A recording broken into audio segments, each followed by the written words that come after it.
یہ سچی بات تو یہ ہے کہ یہاں الیکشن کمیشن میں ہم کیسز کرنے نہیں، صرف انصاف اور قانون کا تماشا دیکھنے کے لیے آتے ہیں۔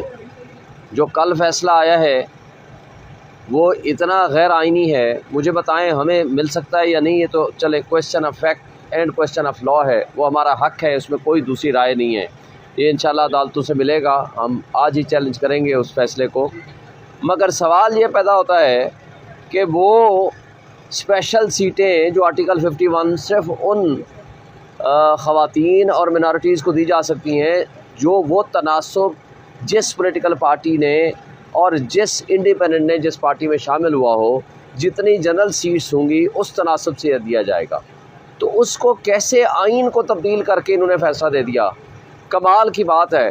اور یہ پھر بھی یہ کہتے ہیں کہ جناب ہماری عزت کرو، اور ان کی زیر سرپرستی جن ریٹرننگ آفیسرز نے اور ہماری ملک کی اسٹیبلشمنٹ نے جو ناجائز ایم این ایز پیدا کیے ہیں۔ پرانے زمانے میں ہوتا تھا ناجائز بچے پیدا کرنا، اب وہ ناجائز بچے تبدیل ہو کے ناجائز ایم این اے بن گئے ہیں، اور اس کو پیدا کرنے والے کون ہیں؟ ہمارے ملک کی اسٹیبلشمنٹ، اور اس کو پالنے والے کون ہیں؟ ریٹرننگ افسر اور ہماری الیکشن کمیشن آف پاکستان۔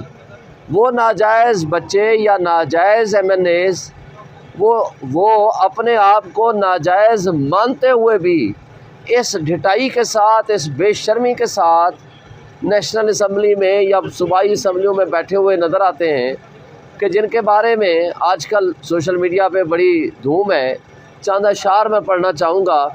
ان ناجائز اولاد، ان ناجائز ایم این ایز کے لیے جن کی خالق اس وقت اسٹیبلشمنٹ ہے، اور اس اسٹیبلشمنٹ کے لیے بھی افسوس کا مقام ہے کہ آپ تو اپنے جائز بچوں کو پڑھانے تو دور کی بات ہے، آپ نے تو دشمن کے بچوں کو پڑھانا تھا، اب آپ نے ناجائز ایم این اے پیدا کرنے شروع کر دیے۔ آپ کہاں سے ملک کے ساتھ وفا کر رہے ہیں؟ میں چند اشعار پڑھنا چاہوں گا۔ شرم ہوتی ہے کوئی چیز حیا ہوتی ہے، شرم ہوتی ہے کوئی چیز حیا ہوتی ہے، بے ضمیروں کو خبر کیا ہے کہ کیا ہوتی ہے۔ ہم پہ ہارے ہوئے لوگوں کو مسلط کرنا، ہم پہ ہارے ہوئے لوگوں کو مسلط کرنا، انتہا اور بتا ظلم کی کیا ہوتی ہے۔ پوچھ قیدی سے کہ رہتا ہے وہ اڈیالہ میں، تجھ کو بتلائے گا کیا چیز وفا ہوتی ہے۔ بلکہ پچھلے دنوں ایک ارشاد بھٹی نے اچھا ایک شعر پڑھا تھا ہمارے دوست جرنلسٹ نے، میں وہ دوبارہ پڑھنا چاہوں گا۔ تازہ ایجاد ہوئی ہے میری بستی میں یہ رسم، تازہ ایجاد ہوئی ہے میری بستی میں یہ رسم، فتح کا جشن منا لیتے ہوئے ہارے ہوئے لوگ۔ میں اب آپ سے اس سوال کے بعد کہ کیا وہ جو معیشت کے بارے میں کٹ پتلی اور ناجائز وزیر اعظم شہباز شریف جو اپنے آپ کو اپوزیشن لیڈر کہتا تھا تقریر کے درمیان میں، ایکچولی سچ کبھی نکل ہی جاتا ہے، وہ کہتا ہے کہ معیشت بہت خراب ہے، ہم نے اس کو بڑا سنبھالنا ہے، اور نواز شریف صاحب بھی اس کے ساتھ جو منہ بسور کے بیٹھے ہوئے تھے۔ آپ نے وہ دیکھا ہے کہ وہ جب طوطا اڑا رہے تھے، نہیں وہ کبوتر اڑا رہے تھے، لیکن جب یہاں بیٹھے ہیں تو طوطے کیسے اڑے ہوئے تھے، ان کی شکلوں کا فرق آپ صرف دیکھ لینا، آپ پہلے والی شکل اور دوسرے والی شکل آپ کو سچ پتہ چل جائے گا کہ یہ ہارے ہوئے ہیں یا جیتے ہوئے ہیں، یہ ناجائز ہیں یا جائز ہیں، یہ آپ کو خود پتہ چل جائے گا۔ میں ان سے ایک سوال کرتا ہوں، دو خاندان جس میں نواز شریف کا خاندان انکلوڈنگ اسحاق ڈار، وہ بھی رشتہ دار ہیں، ان کے سمدھی ہیں، وہ اپنے دبئی کے اور ایون فیلڈ اپارٹمنٹ کے اور ساری پراپرٹی اور انویسٹمنٹ، اور زرداری صاحب اپنی ساری پراپرٹی، انویسٹمنٹ، سوئٹزرلینڈ، سرے مال، سب کچھ پاکستان میں لے آئیں، سب کچھ یہ خانے کعبے میں اٹھا کے قسم اٹھائیں تب بھی اعتبار کرنا تو ان پہ مشکل ہے، کیونکہ مریم نواز جو ڈاکو رانی کہتی تھی پاکستان کیا، پاکستان کے باہر کیا، پاکستان میں میری کوئی جائیداد نہیں ہے، مگر پھر ایسی جائیدادیں نکلیں کہ حسین نواز آ کر کہنے پہ مجبور ہوا کہ جناب یہ تو الحمدللہ ہماری جائیدادیں ہیں، اور وہ الحمدللہ پڑھ کے جو جھوٹ بولتے ہیں وہ سب آپ کے سامنے ہیں۔ مگر میں ان کو صرف ایک بات کہتا ہوں کہ آج وہ اپنا سارا سرمایہ پاکستان کو نہ دیں، کیونکہ یہ منی لانڈرنگ کے ذریعے پاکستان سے لے کر گئے ہوئے ہیں۔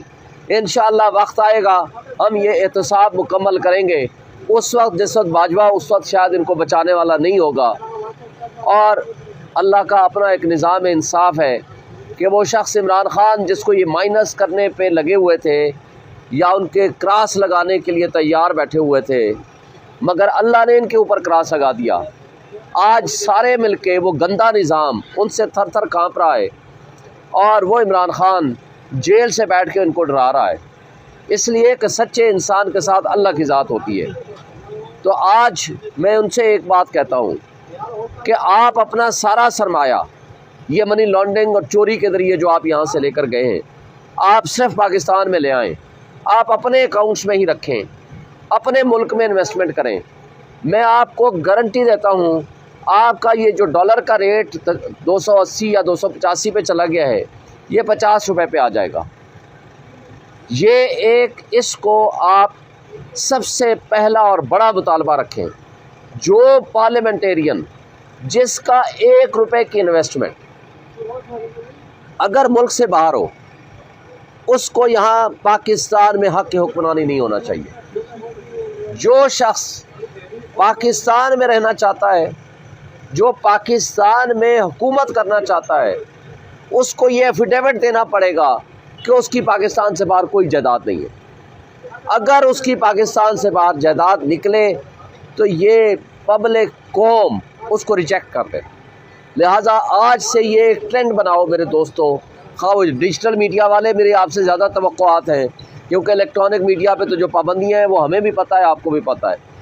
آپ یہ ایک ٹرینڈ بناؤ، جس شخص کا اس ملک سے باہر پیسہ ہے اس کو حق حکمرانی نہیں دینا چاہیے، اس کو عوام کا حق کے نمائندگی ملنے کا کوئی اختیار نہیں۔